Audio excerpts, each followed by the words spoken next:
I saved an Apache widow from a bear trap. Next morning her people demanded I take her. The sun was just beginning to rise over the jagged peaks of the Apache Mountains. Mist hovered in the valleys, turning the landscape into a world of soft shadows and muted colors. He had been walking for hours, following a narrow trail that wound through the rocky terrain. The air smelled of pine and damp earth, and the quiet was broken only by the distant call of a hawk. He enjoyed these early mornings when the world felt untouched, as if he were the only person alive. He was careful with each step, knowing that the mountain paths were unpredictable. Loose stones and hidden roots could easily send someone tumbling down a slope. His boots crunched on the gravel and his eyes scanned the surroundings, trained from years of hiking in such wild places. The mountains were beautiful, but they were not forgiving. As he rounded a bend in the trail, he noticed something unusual. There was a small clearing, barely wide enough to fit a horse, and in the center of it, a metal trap gleamed in the pale light. At first, he thought it was just an old relic, left behind by hunters long ago. But then he heard the sound, a sharp, muffled cry that sent a chill down his spine. He froze, listening. The cry came again, longer this time, and he realized it was not an animal making the noise. Someone was in trouble. His heart quickened as he moved closer, carefully stepping over rocks and fallen branches. And then he saw her. A woman perhaps in her late 30s or early 40s was caught in the bear trap. One of her legs was firmly held in the jaws of the metal device, and she was trying to pull herself free. Her hands were scraped and bleeding from the struggle, and dirt clung to her clothes and hair. She looked calm, almost serene, but the pain in her eyes told a different story. He called out gently, "Hey, are you okay? Can I help?" She looked up startled but did not speak. Her dark eyes were cautious, measuring him, unsure whether he was friend or threat. She was small but strong, with the quiet resilience of someone who had faced hardship before. He moved closer, kneeling beside her, careful not to frighten her. The trap was old but dangerous. He could see the sharp teeth of the metal pressing against her leg. He searched around for something to use as a tool, a stick, a rock, anything that could help him release the mechanism. "Don't worry. I'm going to get you out of this," he said calmly, though his own hands trembled slightly. She gave a small nod, her face betraying a flicker of relief. He worked quickly, using a sturdy branch to lever the trap open. It took time and effort, each movement calculated to avoid hurting her further. He could feel the tension in his muscles as he struggled with the stubborn metal. Finally, with a loud snap, the trap released. She stumbled forward but caught herself on a nearby rock. He immediately stepped behind her, steadying her and making sure she did not fall. Her leg was bruised and bleeding, but she could stand, leaning slightly on him for support. "Thank you," she whispered, her voice soft but firm. "I don't know what I would have done." He shook his head. "No need to thank me. Just glad I got here in time." For a moment, they stood in silence, the only sound the wind rustling through the trees. He studied her face. She had sharp features, strong cheekbones, and eyes that seemed to hold stories of survival. There was a quiet dignity about her, a sense of pride even in this vulnerable moment. "Are you hurt badly?" he asked, trying to assess the situation. She lifted her leg slightly. "It's just bruised and scraped." "I'll be fine. I've dealt with worse." He offered her a hand. "Can you walk?" "I can help you to a safer place." She hesitated, then accepted it. Together they moved carefully down the slope, each step cautious. The mountain path was uneven, and he had to support more of her weight than he expected. She moved with surprising agility, considering the trap and her injury, and he could see she was used to navigating difficult terrain. As they walked, he tried to make conversation, wanting to put her at ease. "Were you hunting, or did you just happen to be here?" She shook her head. "I live nearby. I know the mountains. This trap, it was set by someone else. I didn't see it until it was too late." He frowned. "Someone sets traps like this? For animals or people?" She looked at him sharply, a hint of warning in her eyes. For animals, but humans can get caught too. You have to be careful. The more he learned about her, the more he realized how isolated her life must be. She lived alone in a small cabin tucked somewhere in the mountains. She was a widow, part of the Apache community that had lived in these lands for generations. Life had taught her to be strong, independent, and cautious. They reached a small flat area sheltered by rocks and trees.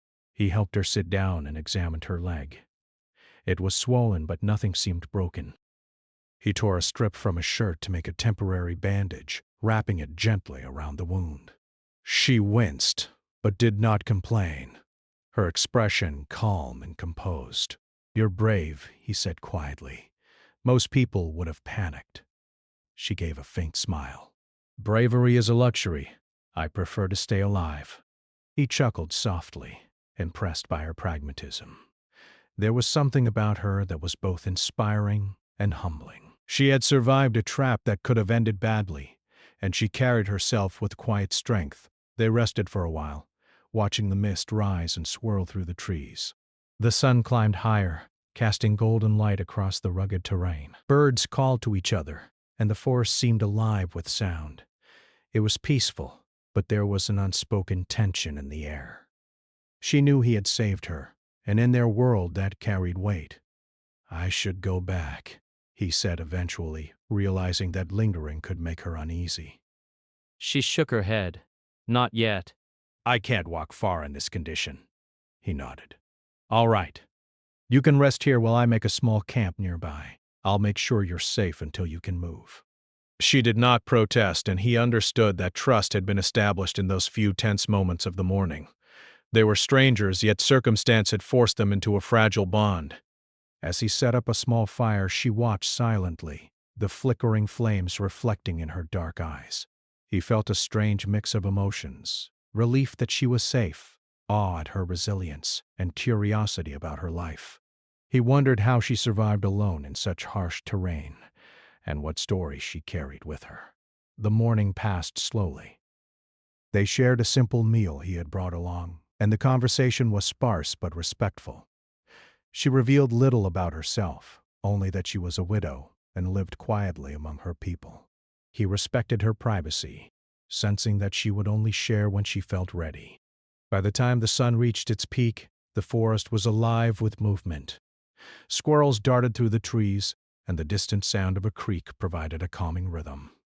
He kept glancing at her, impressed by her calm demeanor and strength.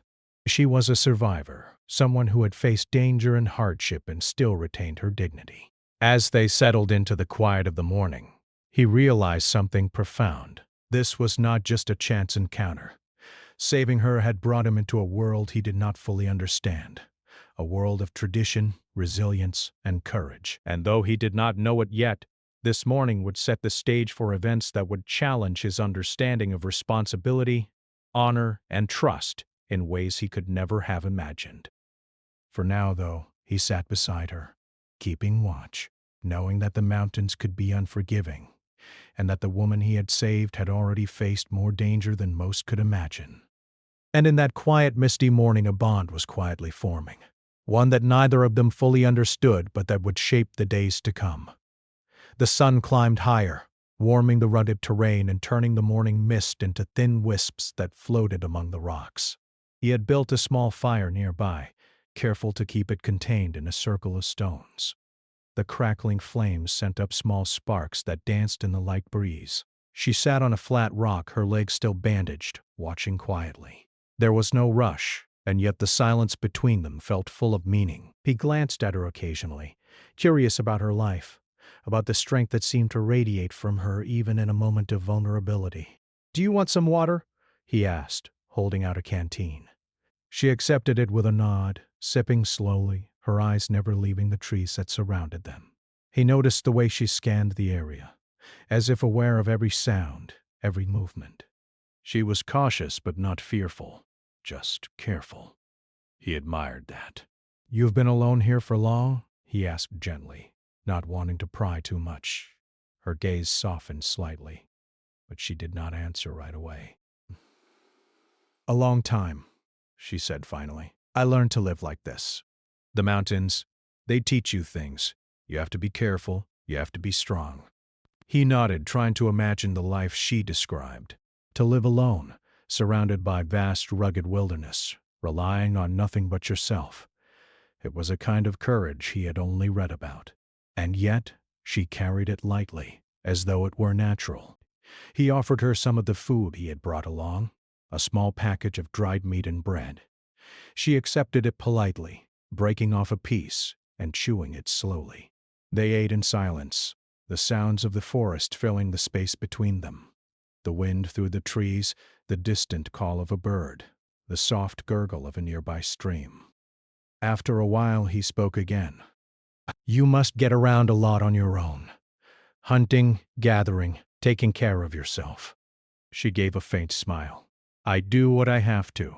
Life is not easy, but you make it work. He could see the truth in her words. She was independent, capable, and self-reliant.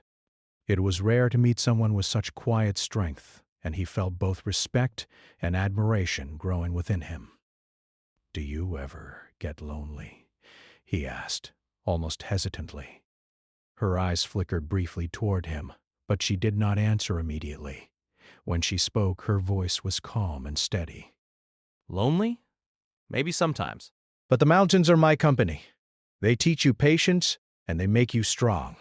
You don't need others to survive, but you need them to live fully. He thought about her words and realized she was right.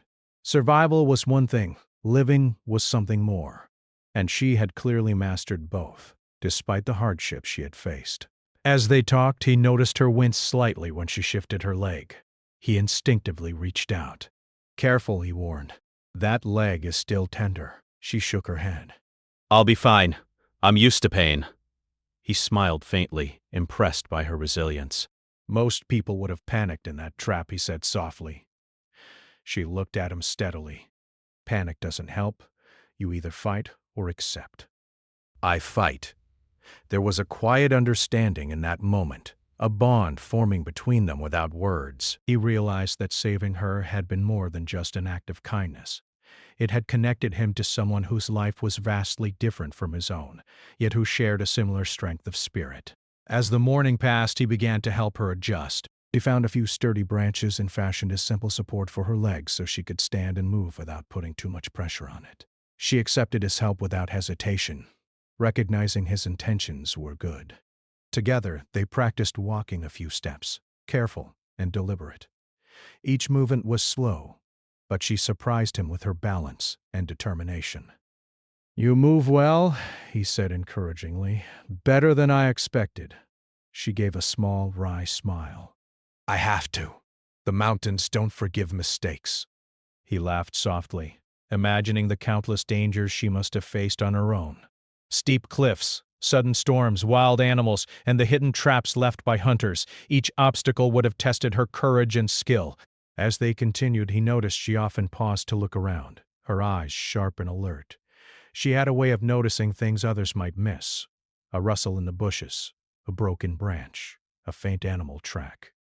He realized she had learned to read the land like a book, understanding its language and using it to survive. By late morning, the sun had climbed high, and the shadows of the rocks grew shorter. He suggested they rest again, and she agreed. They sat side by side, watching the sunlight filter through the trees, creating patterns on the forest floor. The quiet was comforting, a pause in the hectic pace of the world beyond the mountains. He began to ask more questions, gentle ones that invited her to share but did not pressure her. Do you have family nearby? She looked away, her expression distant. I had a husband. He's gone. No children. I live alone now. He felt a pang of sympathy. Losing someone you love and living alone afterward must be incredibly difficult.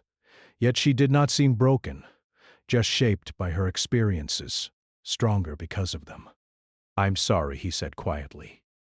She shook her head. Don't be. Life happens. You survive and you keep going. He admired her perspective. It was honest and practical, unclouded by bitterness or regret. She had accepted her circumstances and learned to live within them.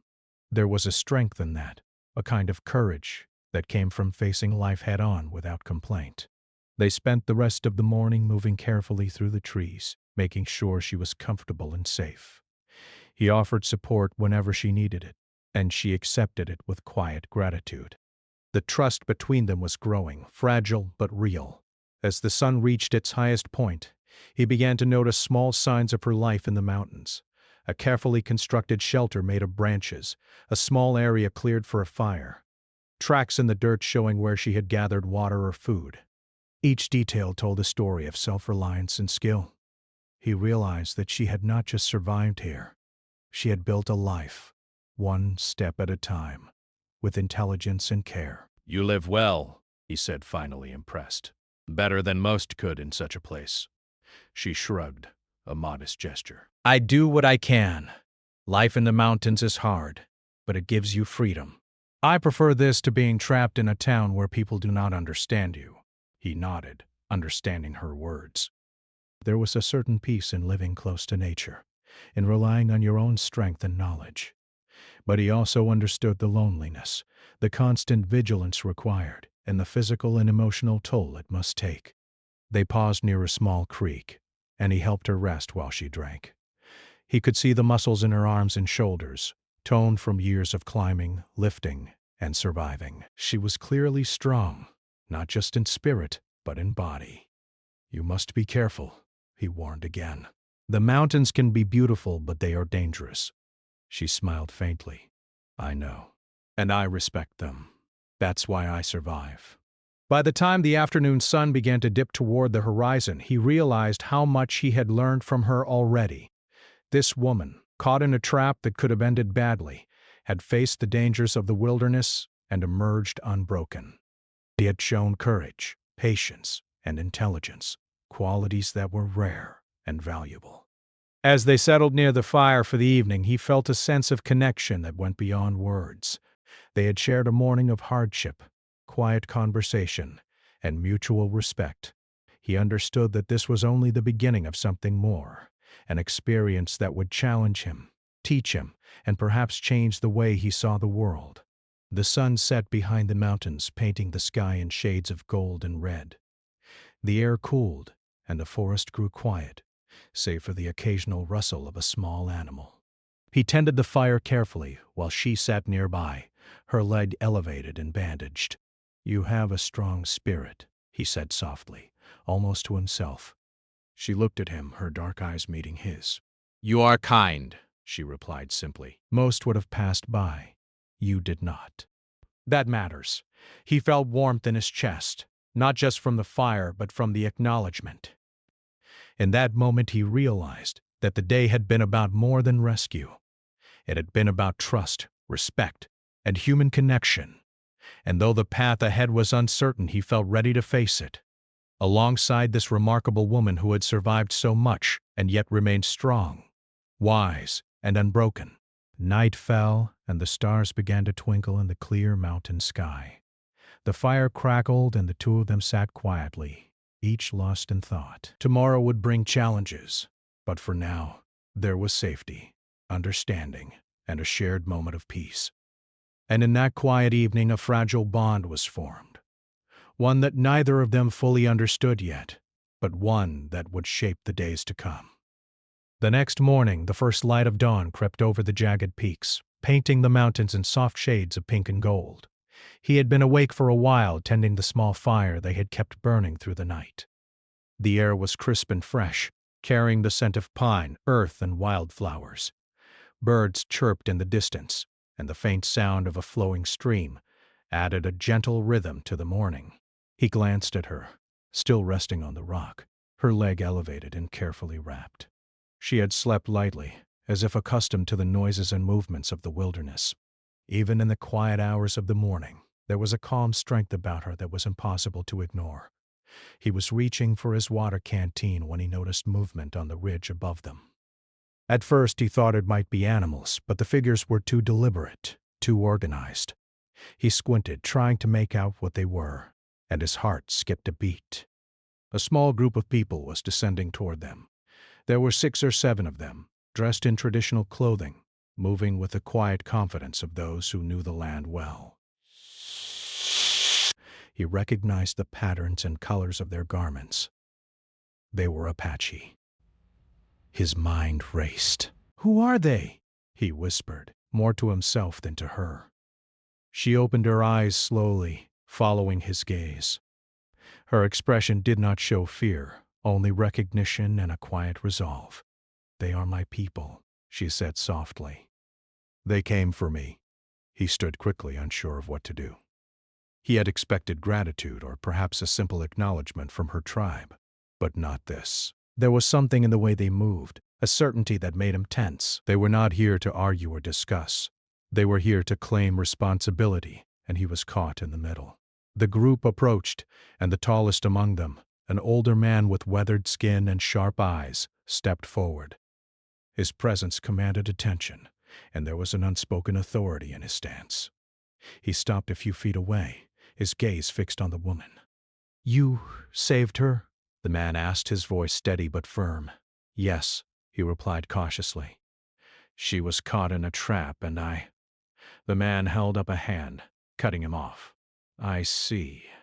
You found her, and you helped her. That is good. But there are rules that must be respected." The woman stood slowly, leaning on him slightly as she did so. She looked at him, then at her people. "It is not his fault," she said calmly. "I am safe. That is what matters." The man's eyes softened briefly at her words, but the authority in his voice returned. "It is not about fault. It is about responsibility. By saving her, you have taken on a duty. Our ways are not yours, and our rules must be followed. You must understand this." He swallowed hard, trying to process what he was hearing. "Duty? I don't understand." "I just helped her." The woman's expression was patient but firm. "In our ways, when someone saves a member of our people, that act creates a bond. It is not optional. You must accept the responsibility that comes with it." His mind raced. He had never considered that helping someone could place him under such obligations. He was used to the modern world, where a kind act was appreciated and then forgotten, not a binding agreement with cultural weight. Yet here, in the quiet mountains, he realized he was in a different world, one with rules older than he could imagine. The elders spoke among themselves briefly, in low voices he could not understand. Their tone was serious but not angry, and he could sense a careful deliberation. After a few moments, the tall man turned back to him. "You saved her life. That is honorable, but it is not enough. You must take responsibility for her until she is fully safe among us. You must care for her, protect her, and ensure she is not harmed. This is the expectation of our people." He shook his head, feeling the weight of the words. I don't know if I can. I'm just a traveler." "I didn't mean to."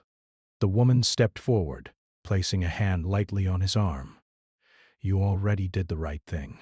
This is just the next step. You do not need to be afraid.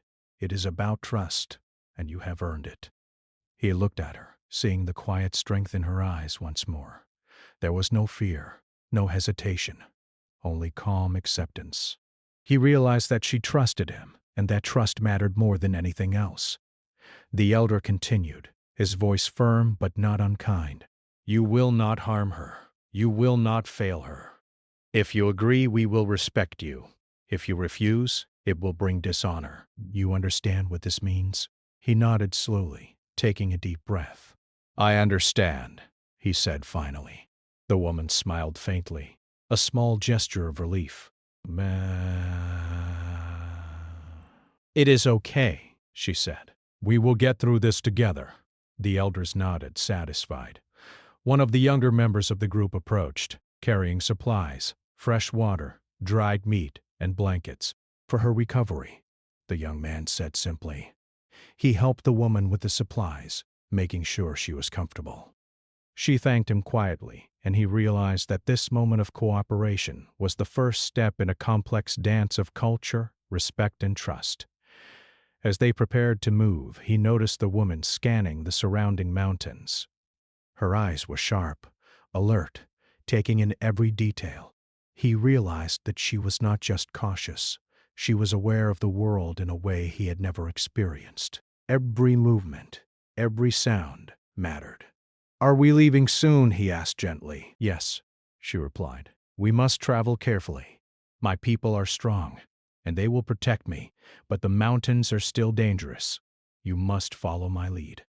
He nodded, feeling a mixture of awe and responsibility. He had entered this world by chance, but now he was part of it, bound by an unspoken agreement to protect someone who had already survived so much. They began to walk together, the elders flanking them, moving with quiet precision over the rocky terrain. He followed carefully, mindful of her steps and aware of the unspoken expectations of her people. The morning light grew stronger, casting shadows that stretched across the mountains and valleys. As they moved, he asked questions, trying to understand more about their ways. "Do you always travel together like this?" The woman smiled faintly. "When it is necessary." "Safety is in numbers, but trust is in those who guide you." He realized that every movement, every word, and every gesture carried meaning. This was a culture that valued respect, trust, and responsibility. It was a world he had only glimpsed, but he could feel its power and importance.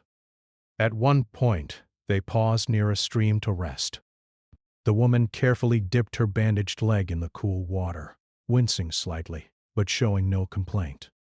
He helped her, understanding that this was more than just physical care. It was a demonstration of trust and attention. "You are learning quickly," she said softly.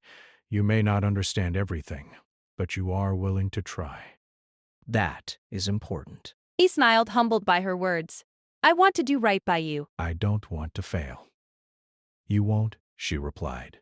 "Just listen, watch, and be patient. That is enough." The elders continued ahead, speaking in low voices he could not follow.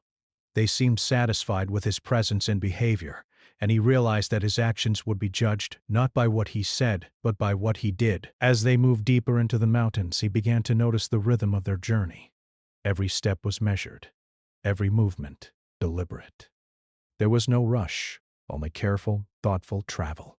He learned to adjust his pace, to watch for dangers, and to anticipate the needs of the woman he had saved. By late morning, they reached a small plateau sheltered by rocks and trees. The woman stopped, her leg tired but steady. She turned to him. "You are doing well," she said simply. He felt a sense of pride, but also humility. He was still a stranger in her world, but he was learning, and that learning was shaping him in ways he had never expected. The elder approached once more, nodding at him. "You have accepted responsibility. That is honorable. Continue with care, and all will be well." He nodded, feeling the weight of the words. This was more than a simple act of kindness. It was a commitment, a promise that he would protect someone whose life had been threatened and whose trust he had earned.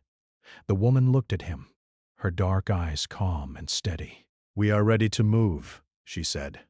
He stood beside her, ready to continue the journey, aware of the challenges that lay ahead. He realized that the mountains, the wilderness, and the people around them would test him, but he was prepared to face it, not just for himself but for her, for the trust she had placed in him and the responsibility he had accepted.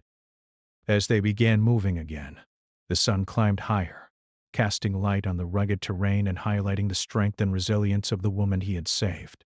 He understood now that this was not just a journey through the mountains. It was a journey into understanding, respect, and human connection. And though the path ahead was uncertain, he knew that together they could face whatever challenges the day might bring.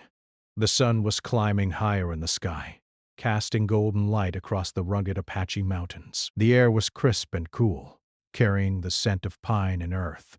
He walked carefully, supporting the woman when necessary, and following the lead of her people. Each step felt measured, deliberate, as if the mountains themselves demanded respect. He could feel the weight of responsibility pressing on him more heavily now. It was no longer just about saving her from a trap. By the traditions of her people, he had accepted a duty, one that required care, protection, and respect. He did not fully understand it, but he could sense its importance. Every glance from the elders, every movement from the woman reminded him that this was not just a simple act of kindness. It was a promise that he could not break. They paused near a small grove of trees where sunlight streamed through the leaves in golden streaks. The woman lowered herself to a rock, gently adjusting the bandage on her leg. He knelt beside her, offering water and speaking softly. Are you in pain? He asked. A little, she admitted, but I have felt worse. The mountains make you strong. You learn to endure. He nodded, admiring her strength. It was not just physical, but mental and emotional. She had survived alone, faced dangers that would terrify most people, and remained calm and capable. Her resilience was inspiring, but it also made him realize the gravity of his role. The elders had moved ahead slightly, forming a small circle as they discussed something in low voices. He tried to listen, but the language was foreign to him. Still, he could tell from their gestures and expressions that this was serious. The woman noticed him watching and spoke quietly. They are deciding how we will proceed, she said. In our ways, every action has meaning. You must follow our guidance, or it can cause problems. He swallowed hard, realizing that his modern ideas of freedom and independence did not apply here. He was in a world with rules older than anything he had known, and he would need patience, observation, and respect to navigate it properly. After a few moments, the elder with the sharp eyes approached him. You have accepted responsibility, he said. That is good. But responsibility is more than protection. It is understanding, listening, and following guidance. You must learn our ways, or your actions may bring harm, even if you mean well. He nodded slowly, trying to take in the meaning. I want to learn, he said sincerely. I don't want to cause harm. The elder studied him for a long moment. Words are easy, he said finally. Actions are harder. We will see if your actions match your words. The woman looked at him, her eyes calm but focused. Do not be afraid. This is not punishment. It is guidance. They will teach you, but you must be willing to listen. He realized that she was right. This was a test not just of strength, but of humility and understanding. He had saved her life, but now he had to learn how to live within her world, respecting customs he did not yet fully grasp. The group continued walking, moving slowly over uneven terrain. The woman occasionally paused to point out a loose rock or a hidden root, teaching him without speaking informal lessons. He followed her guidance carefully, aware that even a small mistake could have consequences. At one point, they reached a narrow ledge overlooking a deep valley. The wind gusted sharply, and he instinctively stepped closer to her. She smiled faintly. You are cautious, she said. Good. That will keep you alive. He chuckled softly. I'm learning from the best. She nodded, her expression calm. The mountains teach everyone if they are willing to listen. The elder signaled for them to stop near a small clearing with a gentle stream. The woman settled herself on a flat rock while the others gathered around, speaking in quiet tones. One of the younger men approached him, holding out a bundle of supplies. For her recovery, the young man said simply. He accepted the supplies, thanking him quietly. He noticed how each member of the group had a role, a purpose, and a respect for the land and each other. It was a system built on tradition, observation, and trust, and he realized how different it was from his own world, where people often acted without thinking about consequences or long-term effects. The elder with the sharp eyes approached again. You will travel with her, he said. You will observe. You will learn. You will not act without guidance. Do you understand? I understand, he said firmly. Good, the elder continued. Tomorrow we will return to the village. There, you will meet more of our people. You will see our ways in action. This is necessary. You cannot serve your duty alone. You must know our culture, our customs, our rules. He felt a mixture of awe and nervousness. He had expected a simple act of kindness to be enough, but now he saw the depth of the responsibility he had accepted. This was more than helping a stranger. It was learning a way of life and living according to principles that had been practiced for generations. The woman watched him quietly, sensing his thoughts. Do not worry, she said. "It will be easier than it seems. You only need patience and respect. You already have both." He nodded, grateful for her reassurance. "I will do my best." They spent the rest of the day moving carefully through the mountains. He learned to watch for subtle signs in the environment: the rustle of a small animal indicating a nearby hazard, the shift in the wind signaling changes in weather, the patterns of the trees and rocks that guided safe passage. Every step was a lesson, and he tried to absorb it all. The woman was patient, correcting him gently when he misstepped or moved too quickly. Her teaching was quiet, almost instinctive, and he realized that this was her way of guiding him without confrontation. He felt a growing respect for her wisdom and experience. As afternoon turned to evening, they reached a sheltered area near a small grove of trees. The elders set up a temporary camp, and the woman carefully tended to her leg again, soaking it in cool water from the stream. He watched, helping when needed, and realized how much responsibility had shifted onto him, not just for her safety, but for understanding her world. One of the elders approached him and spoke softly. "You are learning," he said, "but do not think this is enough. Understanding is a lifelong process. You must observe, listen, and act with care. Only then will your duty be complete." He nodded, feeling the weight of the words. "I will continue. I promise." The woman looked at him, her expression calm but serious. "You are doing well," she said. "Trust grows slowly. You must earn it every day." Night fell over the mountains, the sky darkening to deep blue as stars appeared one by one. The campfire crackled, and the warmth of the flames was comforting in the cool night air. He sat beside her, watching her carefully, aware of the trust she had placed in him and the lessons he was learning. He realized that this journey was not just about travel or survival. It was about understanding, respect, and connection. The mountains, the elders, and the woman herself were teaching him lessons that could not be learned in books or cities.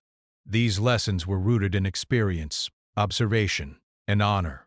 As he settled into the quiet of the evening, he reflected on how much had changed in such a short time. What had begun as a simple act of helping someone trapped in a bear trap had grown into something much larger. He was now a part of a world he barely understood, bound by responsibility and trust, and learning more about courage, patience, and respect than he had ever known. The woman leaned back against a tree, her eyes closed briefly as she rested. He watched her, feeling admiration and a sense of purpose. Protecting her was no longer a choice. It was a commitment. One that required him to learn, observe, and act with care. The elders sat nearby, speaking in quiet tones, occasionally glancing at him as if measuring his understanding. He knew that tomorrow would bring more challenges, more lessons, and perhaps more tests of his patience and resolve. But he was ready. He would follow, observe, and respect, doing everything he could to honor the trust that had been placed in him. As the night deepened and the stars shone brightly above, he realized that this journey had changed him. He was no longer just a traveler in the mountains. He was part of a story much larger than himself, one of trust, responsibility, and human connection. And though the path ahead was uncertain, he felt prepared to face it, guided by the lessons of the woman he had saved and the people who had entrusted her to him. For the first time, he understood that true courage was not just about facing danger. It was about understanding, listening, and respecting the lives and traditions of others. And with that understanding, he knew he was ready for whatever tomorrow would bring. The sun rose slowly over the mountains, spilling warm light over the rugged terrain. The air was cool and fresh, carrying the scent of pine and the distant smell of the earth after a morning dew. He had slept lightly, listening to the subtle sounds of the forest, the rustle of leaves, the soft chirping of birds, and the distant flow of a stream. The woman he had saved was awake as well, her eyes scanning the horizon with the calm alertness of someone used to the mountains. Today they would return to her village, a place tucked away deep in the mountains where her people had lived for generations. The journey was not long in distance, but the terrain was challenging, requiring care and attention at every step. He adjusted the bandage on her leg once more, making sure it was secure for the walk ahead. She offered him a small, reassuring smile, and he felt a sense of purpose welling up inside him. The elders had already begun moving, guiding the way along narrow paths and rocky slopes. Each step was deliberate, as if the mountains themselves demanded respect. He followed carefully, aware of his responsibility and the trust placed in him. This was no longer just about survival. It was about understanding, respecting, and honoring the traditions of a people whose ways were older and wiser than he could fully comprehend. As they walked, he noticed how the woman moved with confidence despite her injury. She leaned lightly on his arm when necessary, but also observed the paths ahead with keen eyes, pointing out loose stones or sharp rocks.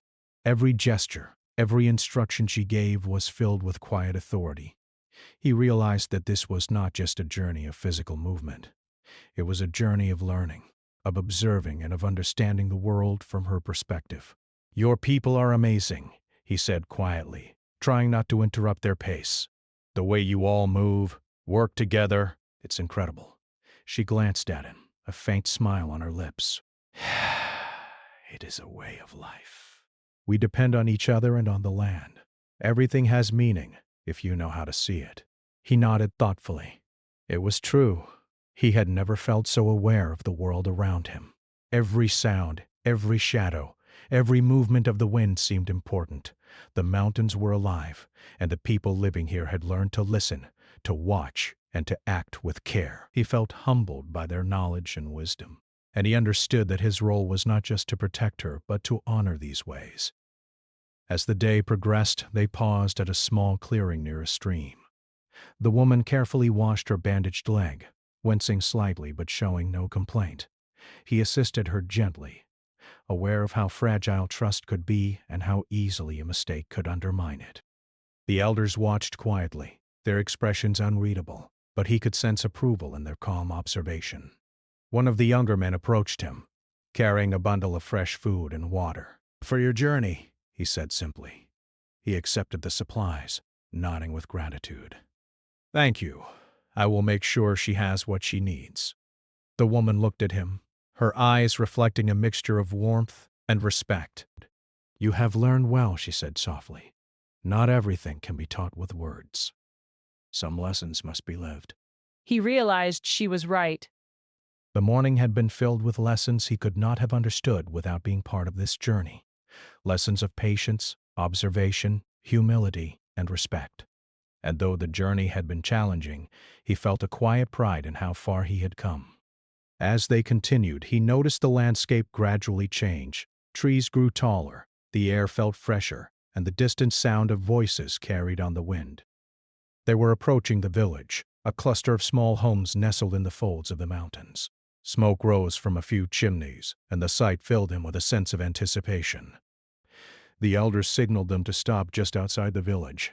The woman stepped forward, steady despite the discomfort in her leg. He walked beside her, offering support as they approached the familiar faces of her people. The villagers had gathered, their expressions a mixture of curiosity, relief, and quiet approval. They had heard of her rescue and were now seeing the man who had saved her. The tall elder stepped forward, addressing the villagers. "This man has saved one of our own. He has accepted responsibility and followed our guidance. We respect him." There was a murmur of acknowledgement from the crowd, and he felt a sense of relief wash over him. He had feared judgment or misunderstanding, but instead he was met with respect. It was a recognition not just of his actions, but of his willingness to learn, observe, and honor their traditions. The woman turned to him, her expression calm but full of meaning. "You have done more than I expected," she said. "You have learned our ways and you have earned our respect. That is no small thing." He felt a lump in his throat. "I only did what anyone should do," he said softly. "No," she replied firmly. "Not everyone would. Many would have walked away. You stayed. You learned. You cared. That is why it matters." He looked around the village, noticing the faces of the people, young and old, men and women, all carrying the quiet strength and resilience that came from living closely with the land. He felt a deep sense of connection, not just to the woman he had saved, but to the community she belonged to. There was a world he had glimpsed, and now he was a part of it, even if only for a brief moment in time. The elders guided him to a place of rest, offering food and water, and explaining the rules of hospitality. He listened carefully, understanding that every action, every word, and every gesture carried meaning. This was a culture built on respect, trust, and honor, and he felt privileged to be included in it. As the day turned to evening, the woman and he sat quietly by a small fire outside the village. She leaned on him lightly, her leg recovering, and the two of them shared a moment of calm reflection. "You have changed," she said softly. "Since the day you found me, you have grown. You understand more than you realize." He looked at her, seeing the truth in her words. "I have learned a lot," he admitted. "About survival, trust, respect, and about people. About you." She smiled faintly, a mixture of pride and warmth. "The mountains teach those who are willing to listen. And you listened." He felt a deep sense of gratitude. Saving her had begun as a simple act, but it had transformed into something much larger, a journey of understanding, of connection, and of personal growth. He realized that he had been changed, not just by the mountains, but by the people he had met and the lessons he had learned along the way. Night fell over the village, the stars twinkling above like tiny candles in the sky. The air was cool and peaceful, and the sounds of the forest and the village combined into a gentle lullaby. He sat quietly, reflecting on the journey. He had faced danger, uncertainty, and unfamiliar traditions, but he had emerged stronger, wiser, and more connected to the world around him. The woman rested beside him, her breathing calm and steady. He thought about the trust she had placed in him and the responsibility he had accepted. It was a bond that went beyond words, beyond simple acts of kindness. It was a connection rooted in respect, courage, and shared experience. The elders approached once more, their faces calm but serious. "You have done well," the tall elder said. "You have honored your duty." "You have shown respect, courage, and understanding. That is enough. You may leave if you choose, but know that you are always welcome here." He nodded, feeling the weight of their words. "Thank you," he said softly. "I will never forget this." The woman looked at him, her eyes reflecting both gratitude and warmth. "You will always be part of our story," she said. "Not everyone earns that." "You have earned it." He felt a deep sense of satisfaction. What had begun as a simple rescue had become a journey of growth, learning, and connection. He had been challenged in ways he could never have imagined, and he had risen to the occasion. He had learned to listen, observe, respect, and act with care, lessons that would stay with him for the rest of his life. As he prepared to leave the village the next morning, he took one last look at the mountains, the people, and the woman he had saved. He felt a mixture of gratitude, respect, and quiet pride. The journey had changed him, teaching him about responsibility, trust, and the power of human connection. The woman walked beside him to the edge of the village, her leg healed enough to move with ease. She turned to him one last time. "Go well," she said. "Remember what you have learned. Carry it with you." He nodded, feeling the weight and significance of her words. "I will," he said. As he descended the mountain trail, leaving the village behind, he felt a deep sense of peace.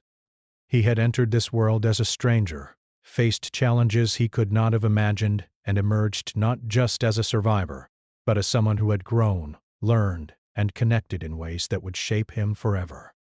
The sun rose higher, warming his back as he walked. The mountains stretched endlessly before him, beautiful, rugged, and full of lessons. And though he knew he would carry the memory of this journey with him always, he also knew that he had gained something far more valuable than gratitude. He had gained understanding, respect, and a bond that would never be forgotten. The mountains had tested him, the woman had guided him, and the elders had taught him. And now, as he walked into the open world beyond the peaks, he felt stronger, wiser, and forever changed. He smiled quietly to himself, knowing that the choice to help her had led to an adventure of the heart and spirit, one that had taught him lessons no book or city could ever offer. And in that quiet moment he understood something simple but profound. True courage is not just in saving a life, but in respecting, learning, and connecting with the world and people around you. He continued down the trail, carrying that lesson with him, ready to face whatever came next, forever marked by the mountains, the woman he had saved, and the people who had trusted him.